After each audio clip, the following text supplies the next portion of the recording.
नमस्कार प्यारे बच्चों, बहुत बहुत स्वागत है आपका अपने YouTube channel NCERT study point पे।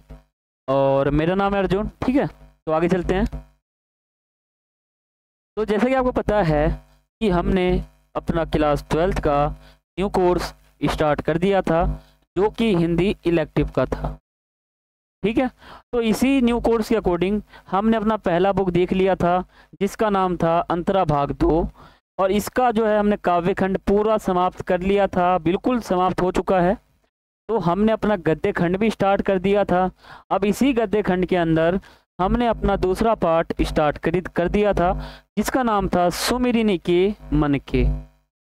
तो इसके 3 निबंध थे। पहला हमारा था कै नाम का, दूसरा है खे नाम का, तीसरा है गै नाम का। तो पहला निबंध हमारा था लघु निबंध, जिसका नाम था बालक बच गया। तो उसको हमने कर रखा है, लिंक आपको डिस्क्रिप्शन में मिल जाएगा। ठीक है, और जो हमारा खे भाग है, खे निबंध है, वो है घड़ी के पुर्जे। इसको हम आज के क्लास में देखेंगे।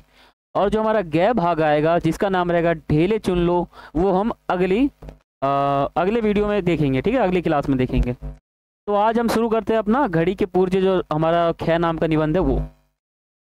लेखक हमारे हैं पंडित चंद्रधर शर्मा गुलेरी जी। इन्होंने इस चैप्टर को लिखा है। ठीक है, और मैं आपको ये चैप्टर बिल्कुल आसान भाषा में बताऊंगा, ताकि आप कभी ना भूलो और तब आपको बिल्कुल याद रहे। ठीक है, तो आगे चलते हैं। देखो, आप हमारे चैनल को सर्च करोगे यूट्यूब पे, तो यहाँ पे एक ऑप्शन आएगा प्ले लिस्ट का। तो इसमें आपको बहुत सारे लिस्ट मिल जाएंगे। आप वहाँ पे हमारे वीडियो को देख सकते हो। क्लास 12 ज्योग्राफी का न्यू कोर्स ज्वाइन कर सकते हो, क्लास 12 हिस्ट्री का न्यू कोर्स ज्वाइन कर सकते हो, क्लास 12 पॉलिटिकल साइंस का कर सकते हो, क्लास 12 फिजिकल एजुकेशन का कर सकते हो। सभी प्रकार के जो हमारे कोर्स हैं वो स्टार्ट हो चुके हैं। तभी आप जो है हमारे प्लेलिस्ट पर जाकर देख सकते हो। ठीक है, देखो, आप हमारे वीडियो को अभी देख रहे हो, तो आप वीडियो को पॉज करो और आप सबसे पहले आप चैनल को सब्सक्राइब करके बेल आइकन पर क्लिक करें, ताकि जो हमारा वीडियो है आने वाला वीडियो है, उसका जो नोटिफिकेशन है वो आपके मोबाइल पे सबसे पहले आएगा। ठीक है, ताकि आप वीडियो को देख सकें और आपसे एक तरह से वीडियो मिस ना हो। ठीक है, तो आप ये सब कार्य करें और वीडियो लाइक करें। और बाकी आपको कुछ भी आपको पूछना हो किसी भी सब्जेक्ट का, तो आप मुझे कमेंट कर सकते हो। ठीक है, तो आगे चलते हैं। सब्सक्राइब करके बेल आइकन पर क्लिक करें और वीडियो लाइक करें। देखो, अब मैं आपको बताता हूँ। देखो, अगर आपने हमारे ग्रुप को ज्वाइन नहीं किया, टेलीग्राम पे जो हमारा ग्रुप है उसको आप ज्वाइन करें। और जो हमारा ग्रुप है उसका नाम है A.K NCERT स्टडी पॉइंट। ये आप सर्च करोगे तो हमारा ग्रुप आ जाएगा, उसको आप ज्वाइन कर लें। ठीक है, देखो, आपको कोई भी सवाल है, कोई भी क्वेरी है, और आप मुझसे कुछ भी पूछना चाहते हो पर्सनली, तो आप मुझसे पूछ सकते हो, है ना। यूजर नेम आप सभी के सामने यहाँ पर लिखा हुआ है। ठीक है, और आप मुझे फॉलो करना बिल्कुल ना भूलें, आप मुझे फॉलो करें। और बाकी यहाँ पे आपको हमारे ग्रुप का लिंक मिल जाएगा और हमारे यूट्यूब चैनल का लिंक मिल जाएगा। ठीक है, तो आगे चलते हैं। देखो, जो हमारा पहला चैप्टर था गद्य खंड का प्रेम घन की छाया स्मृति, ये हमने कर लिया है। और जो हमारा दूसरा चैप्टर है, इसके ऊपर हम हार चुके हैं। और इसका खे नाम का निबंध है, जिसका नाम है घड़ी के पुर्जे। तो इसको हम समझते हैं। तो यहाँ पे हम ये समझेंगे कि जो हमारा घड़ी के पुर्जे इस चैप्टर का नाम है, आखिर किस घड़ी के पुर्जे का यहाँ पे बात चल रहा है। ठीक है, घड़ी के पुर्जे जो शब्द है, ये इस चैप्टर का नाम क्यों रखा गया है। देखो, आप चैप्टर का नाम समझ लोगे कि इस चैप्टर का नाम ये ही क्यों रखा गया है, तो चैप्टर आसान हो जाएगा। ठीक है, देखो, घड़ी तो आपके घर में भी होगा। घड़ी इस प्रकार से होता है। अब घड़ी में सुई इस प्रकार से होता है, आदमी समय देखता है। ठीक है, अब यहाँ घड़ी का मतलब दूसरा है। दूसरा कैसे? मान लो किसी भी धर्म का जो विशेषज्ञ होता है, वो ही धर्म के बारे में जानकारी रखेगा, लेकिन जो आम व्यक्ति होता है वो उस धर्म के बारे में ज़्यादा जानकारी प्राप्त ना करें। जैसे मान लो एक व्यक्ति है, उसको धर्म के बारे में जानकारी ज़्यादा है कि हिंदू धर्म के लिए क्या नियम है, मुस्लिम धर्म के लिए क्या नियम है, ईसाई धर्म, बौद्ध धर्म, जैन धर्म। ठीक है, तो इनके लिए क्या नियम है, या फिर धर्म के बारे में जानकारी जो है ना, वो कोई विशेषज्ञ रखता है ना। अब कोई जो व्यक्ति है वो डायरेक्ट जाकर विशेषज्ञ से ही नहीं पूछेगा कि भाई ये नियम क्यों रखा है, ये बताओ। तो जो हमारे विशेषज्ञ हैं वो यह चाहते हैं कि कोई भी व्यक्ति मेरे से डायरेक्ट पूछे ना कि जो है इसका ये मतलब ये क्या धर्म है, ये क्या है, ऐसा कुछ ना पूछे। इसका मतलब यही है कि जिस प्रकार घड़ी ठीक करने वाला दुकानदारी ठीक करता है, ठीक उसी तरह जो धर्म के विशेषज्ञ होते हैं वही धर्म के बारे में जानकारी रखेंगे। कोई भी आम व्यक्ति उसमें इंटरफेयर नहीं करेगा, यानी हस्तक्षेप नहीं करेगा। ठीक है, ये हुआ। तो क्या समझे आप? एक बार फिर समझाता हूँ। देखो, जिस प्रकार एक घड़ी होता है और एक दुकान होता है, दुकान में इस घड़ी को ठीक करने वाला व्यक्ति होता है। इस घड़ी को दुकानदारी खोलेगा, इसके पुर्जे को अलग करेगा, घड़ी में सेल लगाएगा, शीशा लगाएगा। ये कौन लगाएगा? ये दुकानदार लगाएगा। ठीक उसी प्रकार अब यहाँ पे ये समझो, कोई आम व्यक्ति घड़ी को ना खोले, वो घड़ी खोल के ठीक नहीं करेगा, है ना। जिस प्रकार आपका घड़ी खराब हो जाता है तो आप घड़ी को दुकानदार को देते हो ठीक करने के लिए, ठीक उसी प्रकार आप घड़ी को ठीक नहीं करते हो। उसी प्रकार जो हमारे धर्म के विशेषज्ञ होते हैं, परामर्शदाता जो होते हैं, स्पेशलिस्ट होते हैं, वही धर्म के बारे में जानकारी रखेंगे। कोई भी आम व्यक्ति उस धर्म को जानने की एक तरह इच्छा ना करें। समझ गए? ये है मेन सा नाम का अर्थ यही है कि घड़ी को धर्म के साथ जोड़कर बताया गया है। घड़ी को मान लो अब धर्म है, ये एक धर्म है ये, ठीक है। और दुकान में जो घड़ी ठीक करता है वो विशेषज्ञ है इस धर्म का। अब इस धर्म के बारे में कोई जानकारी नहीं लेगा इससे, सिर्फ यही बताएगा, ये बताएगा वही आपको फॉलो करना है। बस इसी प्रकार इसका संबंध यहाँ किया गया है। घड़ी के पूर्जे निबंध के माध्यम से लेखक ने धर्म के रहस्यों को जानने का, जो धर्म उपदेशक होते हैं, जो धर्म के बारे में उपदेश देते हैं, जानकारी देते हैं, उनके द्वारा कुछ भी प्रतिबंध लगाए गए हैं। कि जो हमारे विशेषज्ञ होते हैं, धर्म के जो उपदेशक होते हैं, वो कहते हैं कि भाई मेरे से कोई नहीं पूछेगा कि ये धर्म मैंने क्यों लागू किया, इस धर्म में ये क्या है, कोई मेरे से नहीं पूछेगा, मैं जो बताऊंगा वही तुम करोगे। ठीक है, घड़ी का उदाहरण देके यहाँ पर पेश किया है। घड़ी को धर्म के साथ जोड़कर बताया गया है और दुकानदार को उपदेशक के साथ जोड़कर बताया गया है। ठीक है, तो आगे चलते हैं। ये कुछ परिचय था, आप इसको समझो। आप वीडियो बैक करके दोबारा से देख सकते हो। देखो, धर्म का रहस्य। अब धर्म तो आपको पता है, हिंदू धर्म, ठीक है, मुस्लिम धर्म, इस्लाम धर्म, मुस्लिम धर्म एक ही होता है, जैन धर्म, बौद्ध धर्म। ये जो धर्म मैं आपको बता रहा हूँ, इसके कुछ कुछ रहस्य या कुछ कुछ जानकारी जो उपदेशक हैं वो रखते हैं, है ना। देखो, मान लो ये है एक धर्म का उपदेशक, ठीक है, तपस्या कर रहा है, योग के मुद्रा में बैठा हुआ है, ठीक है।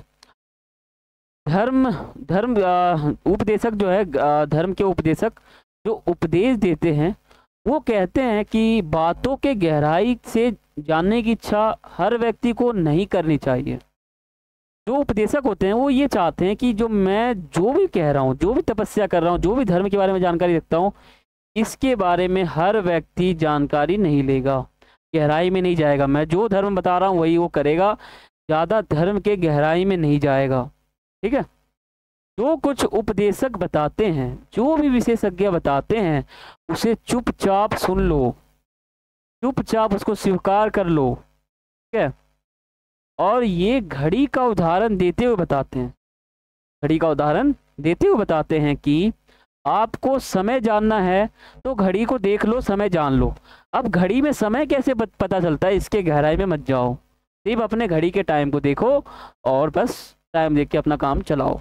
आप ये मत देखो कि घड़ी के अंदर शीशा कैसे लगा है, सुई कहाँ लगा है, बैटरी कैसे लगता है, इसके गहराई में नहीं जाना है, सिर्फ घड़ी को देख कर अपना टाइम देखना है। ठीक है, उससे समय जानकर अपना काम चलाओ, ज़्यादा गहराई में मत जाओ। इसी प्रकार जो उपदेशक होते हैं उनके बातों को भी ज़्यादा गहराई के अंदर से नहीं झांकना चाहिए।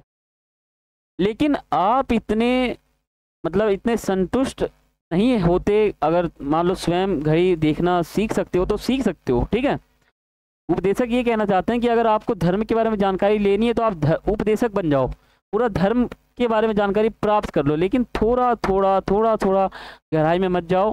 ठीक है, ऐसा कहते हैं।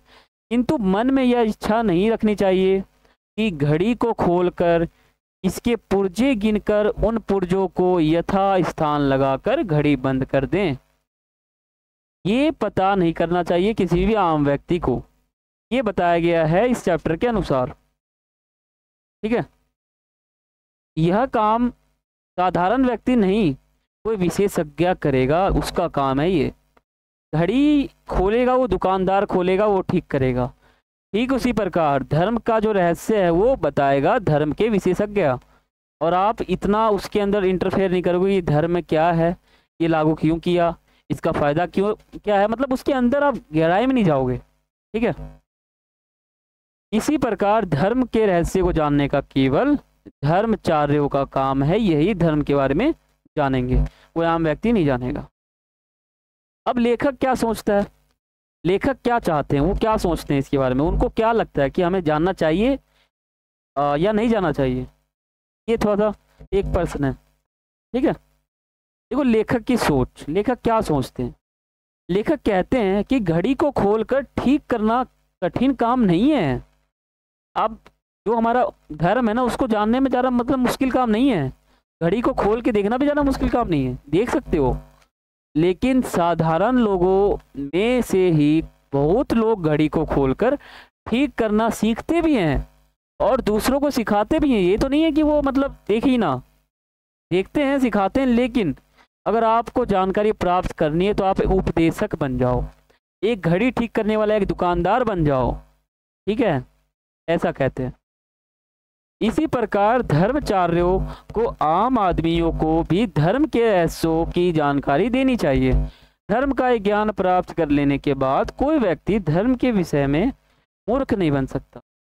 अब आप ऐसा समझो, मैं आपको एक दो उदाहरण देता हूँ, ये आपको समझ में आना चाहिए और मैं आपको समझा दूंगा। देखो, मान लो एक व्यक्ति, एक टीचर है, उसको एक चैप्टर बिल्कुल अच्छी तरह से आता है ना। अब कोई व्यक्ति, कोई बच्चा है या कोई व्यक्ति है, उसके उस चैप्टर में इंटरफेयर कर रहा है, बार बार बोल रहा है कि ये चैप्टर ऐसा क्यों है, ऐसे कैसे पढ़े, ये क्यों किए, वो क्यों किए, मतलब पूछ रहा है। अगर आपको इतना पूछना ही है तो आप इस चैप्टर को पूरा पढ़ लो और अपने दिमाग के अंदर, अपने मस्तिष्क के अंदर इस चैप्टर को धारण कर लो, यानी पूरा पढ़ लो, धर्म को पूरा जान लो। या घड़ी को ठीक करना है तो पूरा घड़ी को ठीक करना सीख लो। ऐसे धीरे धीरे धीरे धीरे उसके अंदर मत जाओ, ठीक है।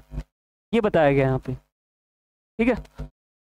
अब हम थोड़ा सा आगे समझते हैं। देखो, लेखक धर्मचार्य से यह भी कहता है कि यदि वे लोगों को धर्म के बारे में शिक्षित करेंगे तो इससे यह भी पता लगता है कि स्वयं धर्मचार्यों को कितनी जानकारी। अगर मान लो कोई धर्मचार्य है, उपदेशात्मक, कोई मान लो उपदेश देता है धर्म के बारे में, वो अगर व्यक्ति को बताएगा धर्म के बारे में तो इससे ये भी पता चलेगा कि जो व्यक्ति बता रहा है वो उसको कितना पता है। यानी जो उपदेशक है ना, अगर वो कोई आम व्यक्ति को कोई उपदेश देता है तो इससे यह भी जाहिर होता है कि इस उपदेशक को कितनी जानकारी है, ठीक है। लेखक स्वयं को धर्म का ठेकेदार समझने लगता है। धर्मचार्यों पर व्यंग करते हुए कहता है कि वे जो है ऐसे लोग हैं जो दूसरे के धर्म का रहस्य जानने के लिए मतलब रोकते हैं, तो धर्म को जानने से बहुत रोकते हैं, क्योंकि स्वयं उन्हें धर्म के बारे में जानकारी नहीं होती। इसमें ये ऐसा मत समझना आप, जो मैं बोल रहा हूँ वो बहुत ही मतलब धर्मवान है, बहुत जानकारी है, उनको धर्म के बारे में ज़्यादा जानकारी नहीं है। वो बस ऐसे ही बोलते हैं कि भाई मेरे से ज़्यादा कोई पूछे ना, कोई मेरे से इतना ना पूछे कि धर्म क्या है, ये क्यों है, इतना क्यों कर रहे हो, कोई कुछ ना पूछे, क्योंकि उनको खुद भी धर्म के बारे में जानकारी नहीं होती है। किसको? जो मना कर रहे हैं पूछने के लिए, उपदेश देने वाले को, ठीक है, विशेषज्ञ को। समझ गए? तो यहाँ पे जो हमारा चैप्टर है ये हो जाता है समाप्त। बहुत छोटा था, बहुत ही छोटा निबंध था ये। आशा करता हूँ आपको समझ में आ गया होगा। यहाँ पे आपको कुछ काम करना है, चैनल को सब्सक्राइब करना है, बेल आइकन पे क्लिक करना है, और वीडियो अच्छा लगा हो तो वीडियो को लाइक करना है। कुछ भी आपको पूछना हो तो आप कमेंट कर सकते हो, और वीडियो को ज़्यादा से ज़्यादा शेयर करना है ताकि जो आपके दोस्त हैं उनको भी जानकारी मिल सके, ठीक है। और कमेंट आप मतलब आपको कोई भी सब्जेक्ट में डाउट हो, कुछ भी आपको परेशानी हो, भले आप पॉलिटिकल साइंस के स्टूडेंट हो, कुछ भी आप पूछ सकते हो, political science, history, physical education, ठीक है, और ज्योग्राफी, ये सभी, हिंदी, सभी आप पूछ सकते हो मेरे से, ठीक है, कमेंट कर सकते हो। तो अपने जो हमारा गैर निबंध है उसके साथ हम मिलते हैं अगली क्लास में। तब तक के लिए सभी को थैंक्स फॉर वॉचिंग। जय हिंद, जय भारत।